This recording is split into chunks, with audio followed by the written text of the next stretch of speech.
E eu já quero dizer aos irmãos, a essa igreja, que se você chegou aqui e com um entendimento, com uma sensibilidade espiritual, aconteceu com você, pelo menos com aqueles que estavam conosco, aconteceu com você o mesmo que aconteceu comigo. A palavra que foi dada para o pastor Edson, pastor Márcio, as canções que foram cantadas, tanto o Ministério Louvor como pelas crianças, o Ministério Infantil, elas formaram um conjunto só de informação. Elas vêm falando sobre esse Deus que é Pai e esse Deus que trabalha e cuida e limpa e transforma o nosso coração. Tudo isso está junto e faz parte da ministração, graças a Deus. Graças a Deus, porque faz parte desse momento que completa e hoje à noite nós podemos estar juntos. Para quem não me conhece ainda, eu sou o pastor Neemias, ali minha esposa Thaís, como foi apresentado. Estamos pastoreando ali a igreja em Viamão, na região metropolitana, uma cidade maravilhosa. Amém. Uma cidade maravilhosa e que vai melhorar ainda mais. Amém? Porque os filhos de Deus estão lá, batalhando, trabalhando, para mudar a realidade, seja ela qual for, para que o reino de Deus se estabeleça. Você crê nisso? Assim como o 3 de maio está sendo transformado, Viamão também pode ser transformada? Vocês creem nisso? Amém. Nós também cremos nisso. Hoje à noite, o missionário Cassiano está ministrando a palavra lá. E um prazer rever a família deles aqui, de Cassiano aqui também. E a gente sente como se fôssemos uma só família. De fato, é uma família no amor de Deus. Como bem foi lembrado por todos nós aqui. Irmãos, a graça de Deus entre nós é algo extraordinário, é algo maravilhoso, é algo inconfundível, é algo transformador. E nessa noite, eu não sei os irmãos, mas essa percepção desse amor desse Pai, desse amor transformador, dessa família no amor de Deus, de verdade, é perceptível. Pessoas que não se conhecem, pessoas de famílias distintas, diferentes, pessoas de lugares diferentes, de bairros diferentes, de histórias diferentes, conseguem se unir como uma só família, e é a família muito especial, a família de Deus. Eu queria aproveitar essa palavra introdutória para trazer um pouco daquilo, bem resumidamente mesmo, aquilo que a gente conversou e compartilhou com alguns pais e alguns futuros pais, né? Aqui da igreja, em 3 momentos que tivemos ontem, no sábado à tarde, início da noite, e também hoje pela manhã, né, nós estivemos juntos conversando um pouco sobre algo que foi intitulado como um legado de um guerreiro, um legado de um arqueiro. E esse era o tema. E a gente escolheu esse tema, né, Salmo 127, versículo 4, e eu vou usar só como introdução mesmo. Nesse salmo, Deus traz uma figura interessante, uma figura de um arqueiro, de um guerreiro que usa uma flecha e que ele, na sua juventude, tem a força, a destreza, a capacidade de lançar a flecha, símbolo de filho, dos nossos filhos, no alvo que é a vontade de Deus para a vida deles. Nós estivemos, então, no primeiro momento, falando justamente sobre esses arqueiros. O arqueiro que é o pai, a mãe, esse guerreiro que tem a responsabilidade muito grande de conduzir os seus filhos, que tem uma responsabilidade dada por Deus para cuidar do alforje, onde estão as flechas, que tem que ter antecipação, planejamento, e que precisa estar alinhado na vontade de Deus para poder realizar aquilo que é o plano dele na vida das nossas famílias, na vida dos nossos filhos. E ali a gente trabalhava sobre essa figura do arqueiro no sábado de tarde, trazida justamente nessa figura do Salmo 127, versículo 4. Irmãos, de verdade, a gente entendeu que esse arqueiro, ele é o casal, ele é a esses dois que para ele é uma só pessoa, é uma só carne, homem e mulher, que ele uniu para gerar filhos, fertilizar, para trazer pessoas ao mundo. E ele usa essa figura, ele usa esse casal para, de forma muito habilidosa, muito amorosa, porque é quem gerou, foi quem trouxe eles ao mundo. Pessoas comprometidas 100% com esses pequeninos e outros nem tão pequenos assim, mas também filhos. Eles estão comprometidos com trazer para você tudo aquilo que é necessário, você, filho, para você ter uma vida abundante, uma vida valorosa, uma vida extraordinária na presença de Deus. Depois nós conversamos um pouco sobre o arco e a flecha.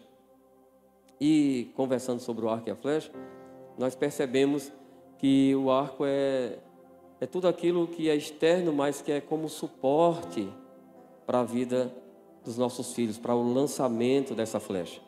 E nós vimos que o arco fazia parte de todos os valores espirituais, valores esses que não podem ser deixados de lado. Valores espirituais que precisam, por mim e por você, que somos arqueiros, vistos por Deus dessa maneira, nós precisamos utilizar, construir na vida dos nossos filhos todos esses valores do reino de Deus, valores espirituais, valores eternos, valores que não perecem, valores que não se dá um preço a eles, valores que o mundo não valoriza, coisa que o mundo descarta, coisa que o mundo não tem nenhum apreço, mas que nós que somos da família de Deus, de verdade entendemos de outra forma totalmente distinta disso, porque os valores espirituais, dito e revelado nas Escrituras para todos nós, faz parte justamente da construção desse arco, que é uma base extraordinária, espiritual, para lançar essas flechas. Arco esse que, ora, precisa de flexibilidade quando é puxado, mas precisa também de firmeza para não quebrar. É resistente, mas também é flexível, é firme. E essa figura do arco, ela suplanta, ela é maior do que qualquer planejamento que eu e você tenha feito para os nossos filhos. Por melhor pais que vocês sejam, digo no sentido do natural, por melhor pais que vocês se considerem, ou que vocês de fato tenham se tornado, o fato é que o arco, essa base, aquilo que vai dar propulsão a essa flecha, na verdade não são os nossos planos pessoais, mas é a vontade de Deus para a vida deles. É de fato aquilo que Deus tem como valor e passou para mim e para você esses valores. Negligenciar esses valores é sair da posição de arqueiros para utilizar uma outra coisa que Deus não nos fez para ser na vida dos nossos filhos. Então, de fato, nós ali estivemos no segundo momento falando sobre esse arco e da necessidade, da responsabilidade de nós como pais sabermos quais são os princípios eternos ditos e revelados nas Escrituras. E isso é uma responsabilidade, amém, irmãos? Amém.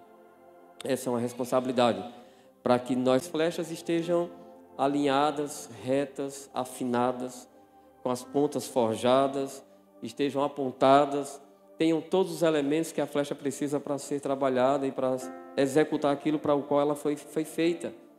E às vezes a gente conversava com os pais no final da noite, no início da noite do sábado e final do segundo momento, de que os nossos filhos, eles de verdade não podem ser em momento algum negligenciados, em fase alguma pode ser negligenciado por mim e por você. E a gente lembra isso para nós, irmãos, porque normalmente, aí no mundo, quando chega na adolescência, os pais foram os melhores pais possíveis até ali, até a adolescência. Cuidaram de tudo, abraçavam, beijavam, eram presentes, acompanhavam tudo que acontecia, faziam todo o suporte natural e humano aos seus filhos. Mas normalmente quando chega a partir da adolescência, eles se afastam, eles silenciam, eles se distanciam, e se tiver um outro filho mais novo surgindo, se apegam a esse filho mais novo, e o filho adolescente começa a ser negligenciado. Mas a flecha, imagine uma flecha sem ponta, não faz nenhum sentido. Uma flecha sem aquela estabilidade das penas atrás, ela não vai reta.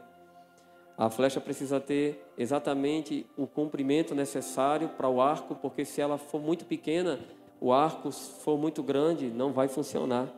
Ou se ela for muito grande, o arco muito pequeno, também não vai funcionar. Então a flecha tem que ser trabalhada em todas as suas fases. Não abandonem os seus filhos na adolescência. Não façam isso. Não terceirizem o cuidado e a continuidade da construção dos valores espirituais na vida do seu filho no momento crucial, no momento importantíssimo, quando eles começam a entender as coisas, quando eles começam a ser confrontados com eles mesmos, com os valores que o mundo não solta a mão deles. O mundo insiste com eles. O mundo faz de tudo para estar presente em todas as fases dos nossos filhos. Todas. Desde os desenhos, aos aplicativos e a tudo mais que você sabe que existe. Mas nós, pais, não podemos largar a mão dos nossos filhos justamente na adolescência, dizendo frases que o mundo sabe, mas nós não precisamos replicar. É uma fase difícil, é insuportável, não aguento mais, vou ter que arranjar alguém para me ajudar, alguém dê um jeito nesse menino. Quando os filhos chegam na adolescência, eles precisam de amor dobrado, de atenção diferenciada da que você vinha dando. Porque os pais da adolescência são os mesmos pais da infância, mas a comunicação muda, a forma de dizer os valores e continuar regando aqueles valores que foram plantados também muda. O acompanhamento, a resposta deles a você também muda. Mas você é o mesmo pai e a mesma mãe. Vocês têm o mesmo amor e vocês não podem desistir deles. E assim a gente viu as flechas, os filhos. E hoje pela manhã, os irmãos continuaram vivos, graças a Deus, depois de uma tempestade à noite, mas pela manhã veio a alegria do Senhor, renovada em misericórdia nas nossas vidas, e estávamos aqui. Amém. E eu fiquei orando para que os pais não viessem. Ó Senhor, não deixe eles irem, foi uma tempestade tão grande. Para vir somente os pais que tinham de fato um comprometimento com seus filhos. E sabe o que aconteceu? Vieram todos. Teve até gente que não estava antes e veio. Que Deus maravilhoso. E aqui de manhã a gente trabalhou, conversamos um pouco sobre o alvo, né? O alvo que é tão importante. Um arqueiro, um arco, uma flecha, sem um alvo, também não faz nenhum sentido. Ali a gente conversou sobre um alvo e entendemos, irmãos, que todo esse nosso esforço, tudo aquilo que a gente faz e tenta contribuir na vida dos nossos filhos para que eles atinjam um alvo externo, para que eles atinjam um alvo extraordinário, mas do lado de fora deles. Talvez todo aquele seu esforço que você tem feito para manter ele, talvez continuando o comércio, a empresa da família, todo aquele esforço que você tem feito para que ele consiga realizar ou alcançar o sonho da vida deles, ou tudo aquilo que você tem se comprometido, feito esforço para investir, para comprar, para dar esse suporte humano, natural, que tem o seu lugar e é necessário, mas que ele está abaixo, ele é inferior ao suporte espiritual, que são os valores de Deus, do reino, desse reino de Deus, que você se comprometeu também em passar para a vida dele. Nós vimos que o alvo não está do lado de fora. O alvo, na verdade, é o coração deles. Assim como as crianças também cantaram aqui. Eu fiz a coreografia, viu? Pois é. E o Senhor limpou os nossos corações e Ele quer ser Senhor dos nossos corações. E o alvo de Deus é o coração dos nossos filhos. O alvo de Deus, independente do profissional que ele vai se tornar, independente de qual vocação ele tenha, independente da capacidade humana que ele possua, o alvo a ser atingido é o centro da vontade, o centro das emoções, o centro dos quereres, da intelectualidade, a alma dele, na figura do coração, é o alvo de Deus. Deus quer ser Senhor, Ele quer o coração do seu filho. Ele quer governar o seu filho. Ele quer estar no coração do seu filho. Ele quer ser o centro da vida do seu filho. E Ele não quer que a flecha acerte um pouco perto do alvo. Não, para Deus um pouco perto do alvo não é suficiente. Para Deus importa o centro. Ele não divide o coração do seu filho com outras coisas. Ele não vai dividir o coração do seu filho com outros planos, porque ele já tem um propósito para os nossos filhos. E ele quer cumprir esse propósito na vida dos nossos filhos. Então, o nosso comprometimento no fechamento do seminário foi que, de fato, esse é o alvo de Deus para os nossos filhos. O Senhor ser alcançado no centro da vida deles.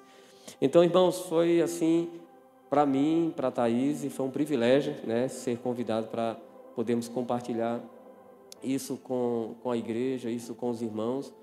E eu aproveitei para fazer esse momento, porque, na verdade, eu tive 2 momentos muito distintos antes de vir para cá. Aqui já hoje à noite, né, a gente foi tomar um café ali de tardezinha, e aí a pastora Jô disse assim: as crianças vão estar com a gente. Aí eu disse: Senhor, eu não te ouvi direito. As crianças vão estar com a gente hoje à noite. Eu disse: amém. E aí você já fica pensando, como é que Deus vai falar? Porque eu não quero falar, eu quero que Deus fale por nós. Como Deus vai falar?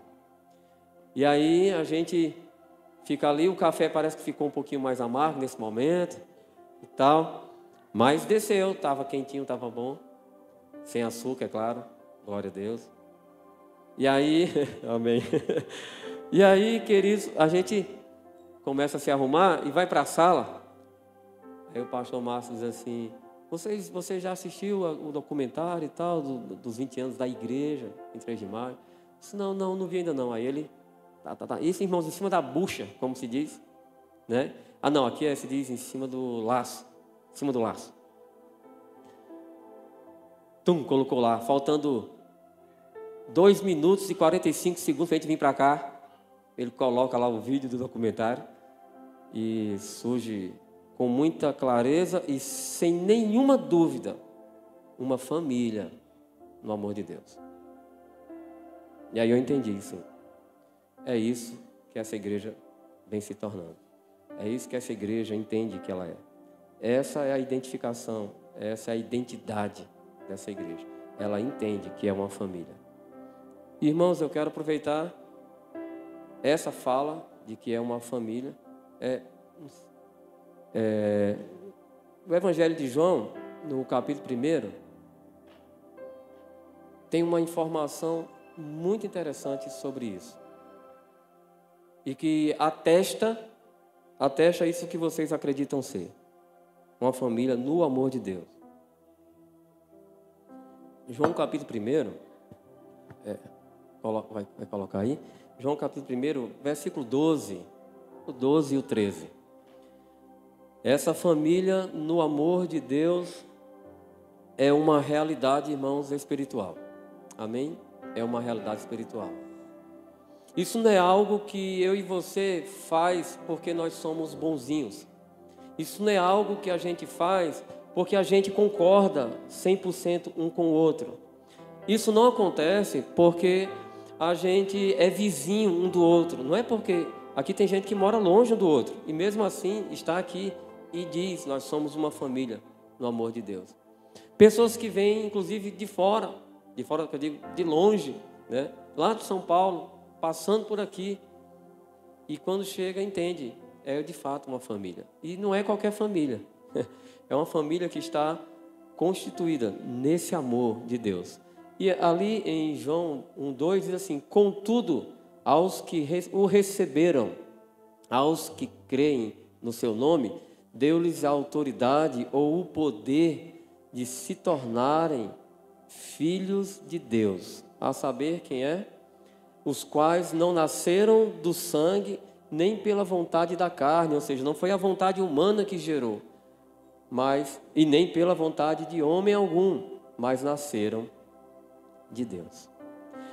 Essa família é uma família em que Deus, aqueles que creram em seu nome, Ele concedeu o poder de sermos feitos, olha João 10 aí, né? De sermos feitos filhos dele, filhos gerados por Deus, filhos que Deus gerou, não somente criou, mas aí a informação é que fomos filhos gerados por Deus. E quando Deus expressa isso, irmãos, Ele se compromete com isso que Ele acabou de falar. Quando eu e você lemos isso, Deus está dizendo: eu gerei vocês quando vocês creram em meu nome. E quando Ele diz isso, irmãos, Ele diz isso com toda a verdade que está por trás dessa afirmação. Porque quem falou que gerou você não foi o pastor Márcio. Quem falou que você foi gerado não fui eu nessa noite. Quem falou e quem afirmou a você que você foi gerado foi Ele, foi Deus.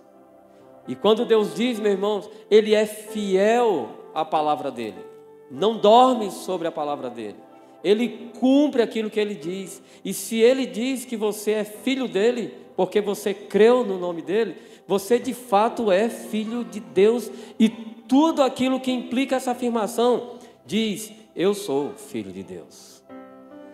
Irmãos, isso é tão extraordinário que isso incomoda o mundo. Isso é tão extraordinário que o mundo não aceita. Não é que eles não querem, é que eles não aceitam você dizer que é filho de Deus. Eles até dizem assim: eu também sou filho. Eles não dizem isso, né? Porque quem é que não quer ser filho de Deus? Mas uma coisa é você dizer que é filho de Deus, que é o que eles fazem. Eles dizem: eu também sou filho de Deus. Se Cauã é filho de Deus, eu também sou filho de Deus. Aí ele fazendo comparações naturais. Mas eles não entenderam. Não sou eu que digo que eu sou filho de Deus. Eu sou quem Deus diz que eu sou. Como a canção que a gente cantou aqui também. Fomos embalados por essa canção durante o seminário também. Então, na verdade, irmãos, a grande mudança, a grande transformação não é porque você afirma isso, é por quem afirma isso. Ele diz que a nós foi concedido esse poder, porque isso, irmãos, não é natural, isso é sobrenatural. Isso é acima do natural. Quando Deus diz que você se tornou filho gerado dele. Então, irmãos, quando eu penso nesse filho gerado, aí eu vejo a família, mas não qualquer família. Essa família que ela só existe por causa do amor de Deus que mantém essa família. Como ele mesmo diz: olha, o Pai é maior do que qualquer coisa que queira desfazer essa verdade. O Pai é poderoso porque aquilo que está em nós é maior do que o que está no mundo. E Deus, quando Ele afirma isso para nós, Ele afirma com toda a verdade do seu ser. Porque Deus não mente. Mas, irmãos, o que é estranho, sinceramente, não é estranho Deus dizer que Ele nos deu o poder de sermos gerados filhos dEle. O que é estranho, muitas vezes, é o nosso comportamento como filho de Deus. Não é de se admirar de que Deus diz que tem o poder para fazer isso, para nos transformar em filhos. Não é estranho isso, irmãos. O que é estranho é nós sabermos dessa verdade extraordinária e agirmos como se não fôssemos. Isso sim é esquisito. Porque, irmãos, se Deus disse que você é filho dele porque você creu no nome dele, de fato você tem que agir como esse, que é filho desse pai. Desse pai que ele diz assim, em Jesus: eu não tenho nenhuma vergonha de chamar vocês de irmãos. Ele disse, o pai me disse que ama vocês. Então Jesus falando, eu não tenho vergonha de chamar vocês de irmão. Por quê? Porque o meu pai também é o pai de vocês. Quando Jesus diz isso, irmãos, quando Jesus abre a boca e diz, vocês também são filhos do meu pai, ele está afirmando para nós, junto com o pai, e ele, lembra? Ele disse, eu e o pai somos um. Quando ele afirma isso, ele está ratificando aquilo que o pai afirmou. Mas nós, irmãos, nós precisamos crer nessa palavra. Porque quando eu e você encontramos adversidades na vida, as adversidades encontraram não um ser humano natural apenas, mas encontrou o Filho de Deus também, um Filho de Deus também.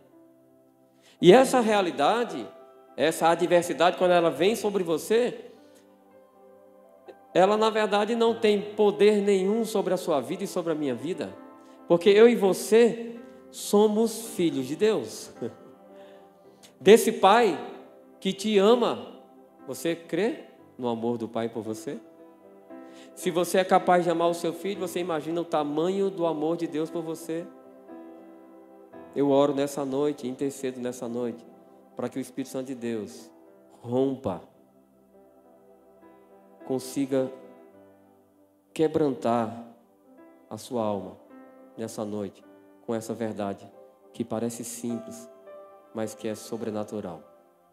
Para que você, no seu íntimo, no seu coração, você comece a agir, a sentir, a pensar, a querer como um filho de Deus. Para que você não aceite mais continuar sendo treinado pelo mundo e pelos valores do mundo. Para que você não tenha mais medo, porque afinal de contas, o verdadeiro amor lança fora todo o medo. É esse coração que começa a abrir para essa verdade, que começa a crer com profundidade nessa verdade, e você vai ficando cada vez mais forte, porque Ele é quem te dá força, é o Senhor quem nos fortalece, a alegria dEle é a nossa força.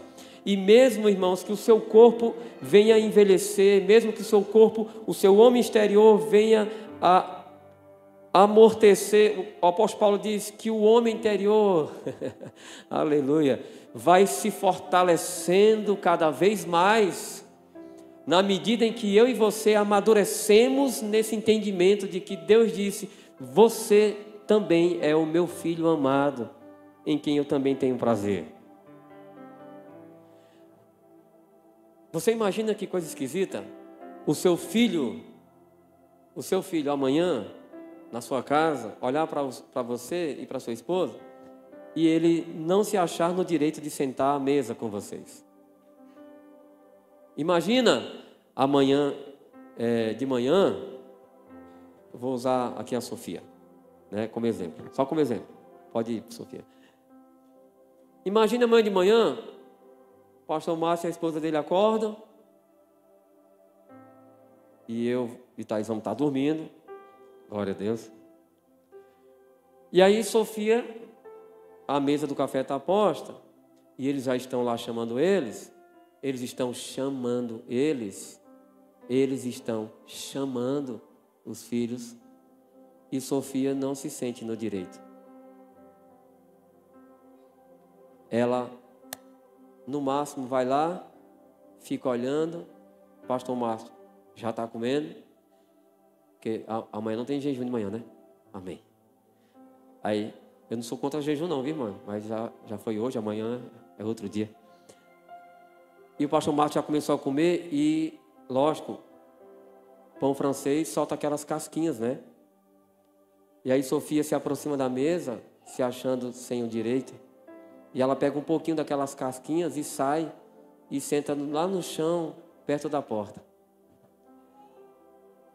O que vocês acham, irmãos, que os pais fariam vendo a filha ter essa atitude?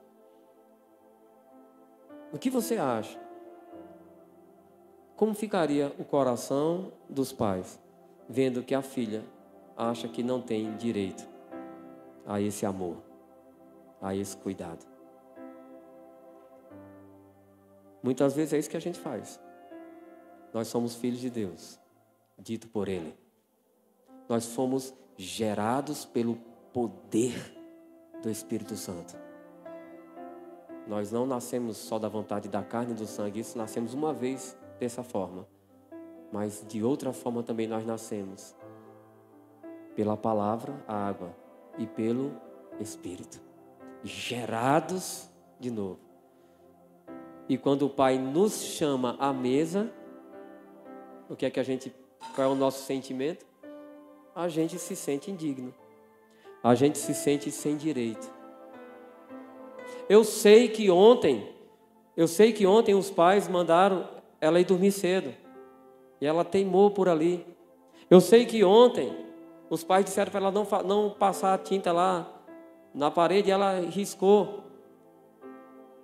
Mas os pais de manhã cedo estão chamando para a mesa o direito da comunhão.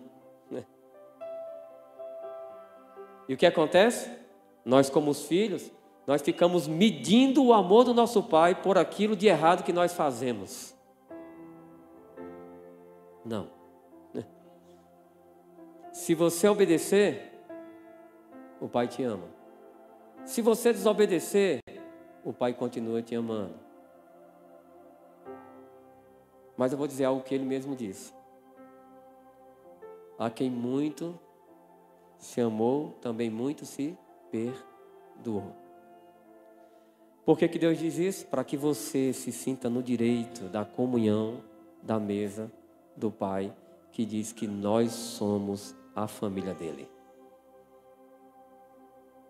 Então, irmãos, nessa realidade espiritual, que não é um convite para fazer as coisas erradas, mas é um convite para você obedecer, não por medo, mas por respeito, porque você sabe que Ele te ama, você sabe que Ele quer ter comunhão com você. Ele foi além disso, mas foi muito além disso. Ele fez um sacrifício para te dar vida. E não é qualquer vida.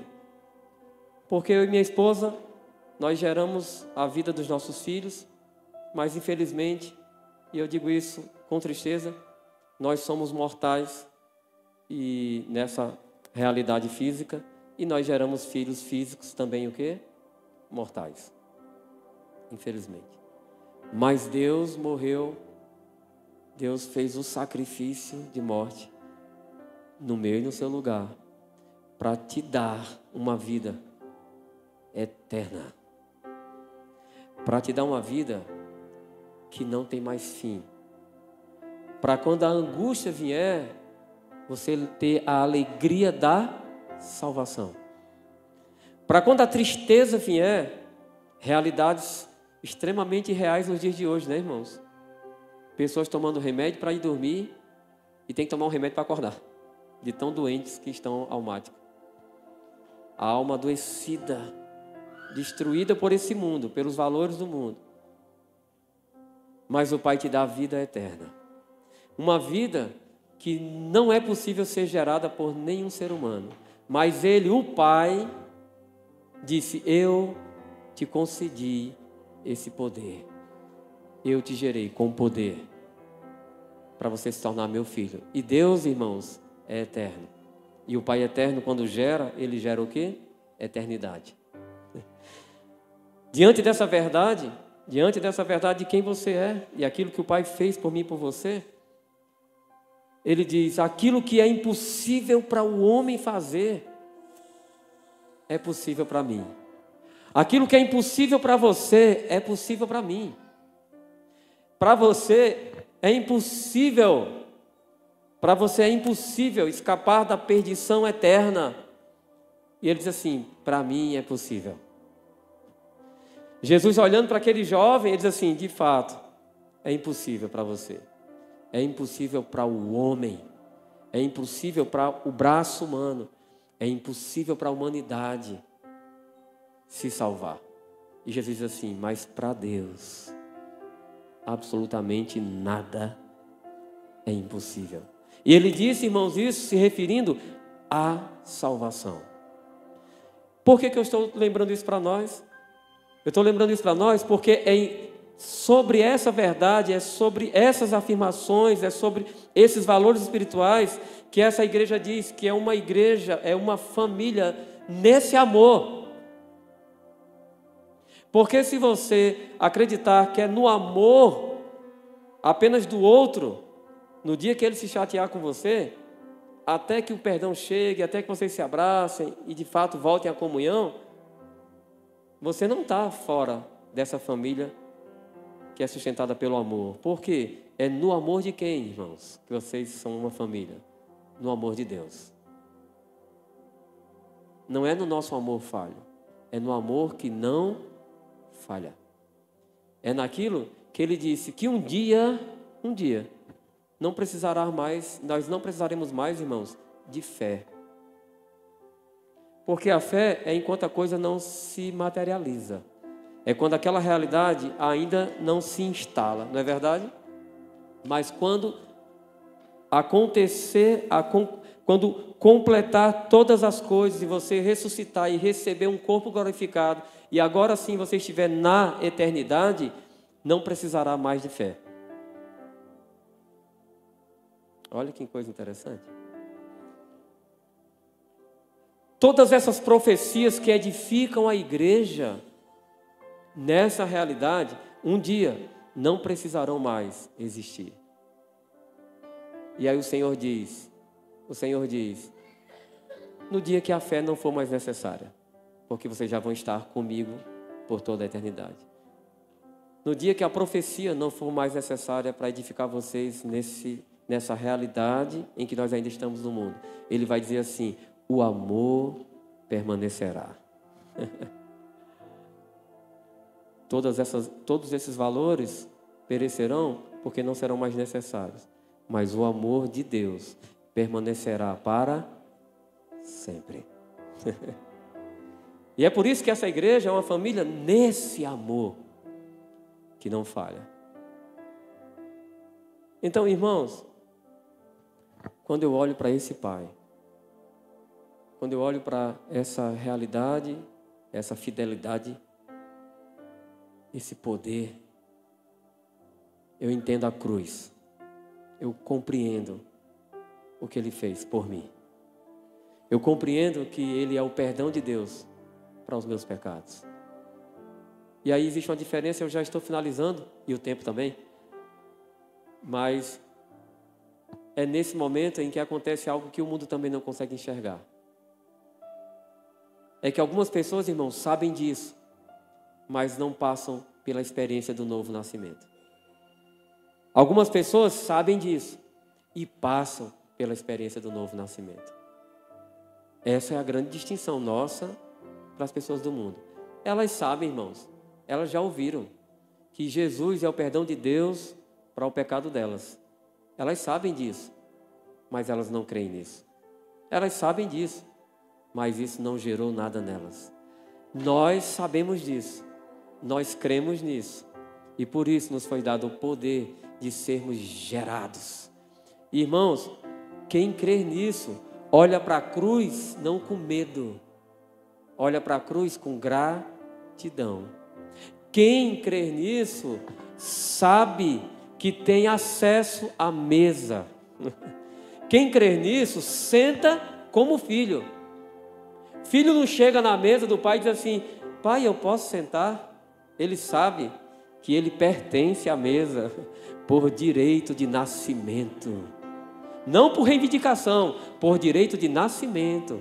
Foi gerado. E quando nós somos gerados, ao mesmo tempo que nós somos gerados, irmãos, nós também recebemos um amor por Ele, porque Ele nos amou primeiro. Essas pessoas que o apóstolo Paulo diz assim, então, já que é assim, já que tudo isso é verdade, então eu vou viver do jeito que eu quiser pecando. Essa pessoa só sabe que isso é verdade, mas ela não creu, por isso ela não passou pela experiência do novo nascimento. Então, quando eu olho para a cruz, quando eu olho para a cruz, eu não vejo medo, eu vejo amor. Eu vejo o poder que me fez filho. E aí, irmãos, eu olho para vocês, olho para mim, olho para minha família, olho para a igreja também em Viamão, e eu vejo que nós precisamos, de verdade, viver essa vida cristã com toda a consciência de quem nós somos.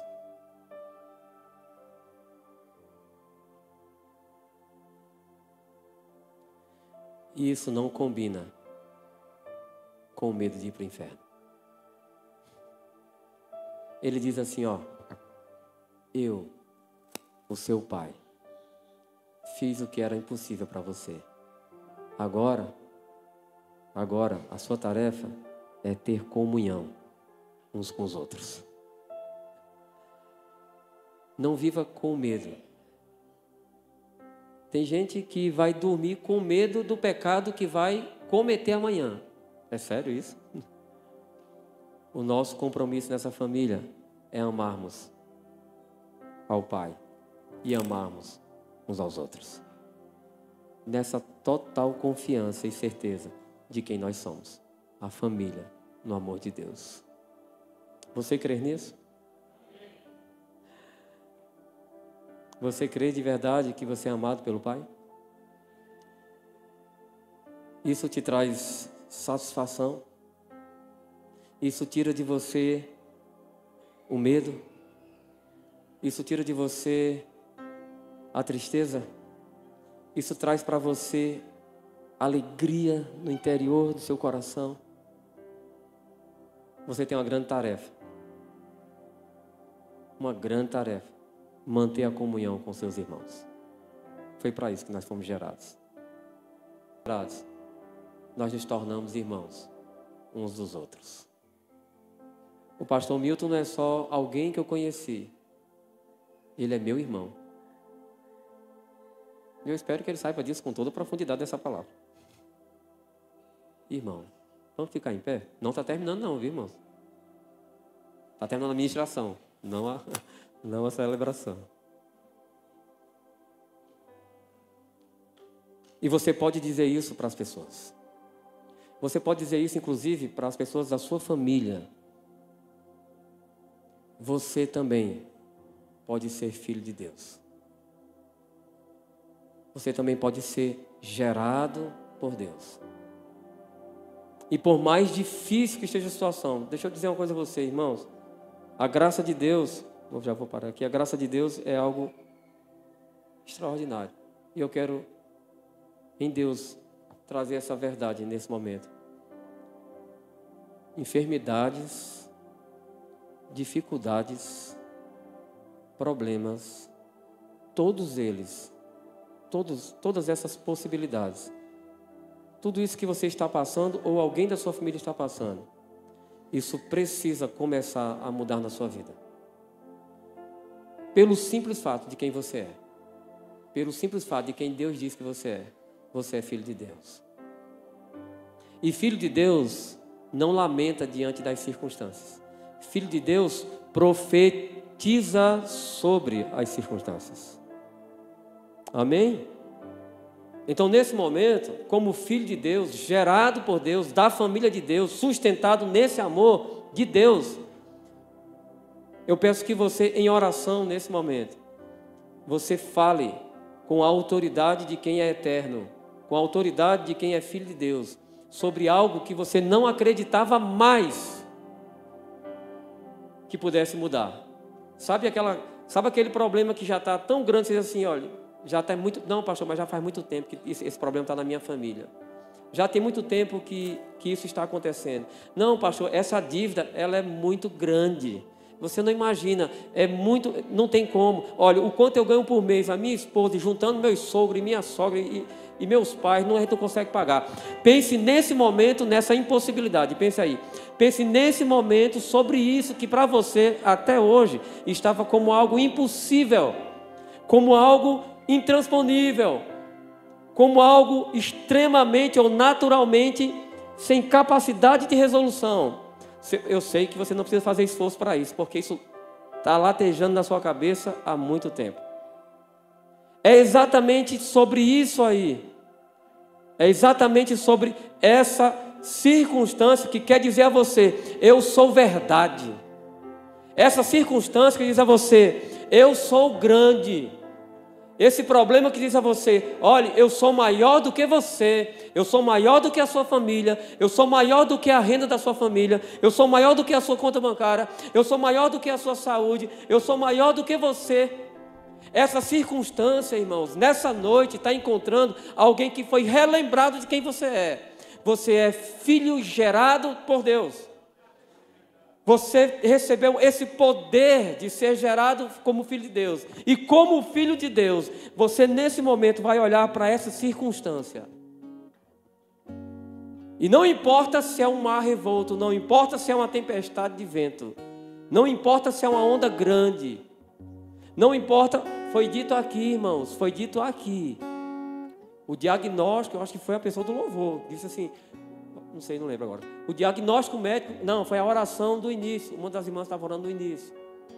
Disse assim: o diagnóstico médico é só um, diga, diagnóstico.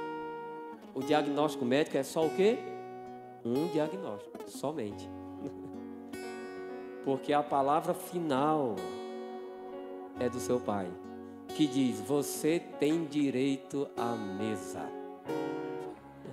Na mesa tem cura, na mesa tem comunhão, na mesa não tem circunstâncias adversas, na mesa tem um pai que olha para você com olhos firmes de pai, como quem diz assim: isso é problema para você enquanto você não está na minha mesa, porque na minha mesa eu resolvo por você. Na minha mesa eu pago a conta. Você já viu o filho pagar a conta de pai na mesa, irmão? Sofia, senta aqui à mesa para tomar café. Sim, pai, tá. Pai, fique sabendo, esse pão francês custou R$10. Tá com dinheiro? Pai, não faz isso. Pai diz assim para as crianças: vem tomar o gagal. E não vai custar nada. Porque na minha mesa, eu sou o dono. Na minha mesa, eu tenho o poder. Na minha mesa, eu mando. Na minha mesa, eu sou o Senhor. Na minha mesa, eu sento na ponta. Na minha mesa, os meus filhos ficam ao meu redor. Na minha mesa, a comunhão, partir do pão e orações. Aleluia. Diga a essa circunstância agora, diga a ela: você é menor do que o meu pai. E eu, com todo o poder do Espírito Santo, eu te digo a você: está derrotado, acalme, saia fora, perca força, suma daqui, porque eu sou filho de Deus, eu sou família de Deus, aleluia. E eu estou na casa do meu pai, que me ama, e vai me amar com amor eterno, sempre. Diga com coragem a essa circunstância: encerra hoje, por quem eu sou quem o Pai diz que eu sou. Deus nos abençoe, aleluia.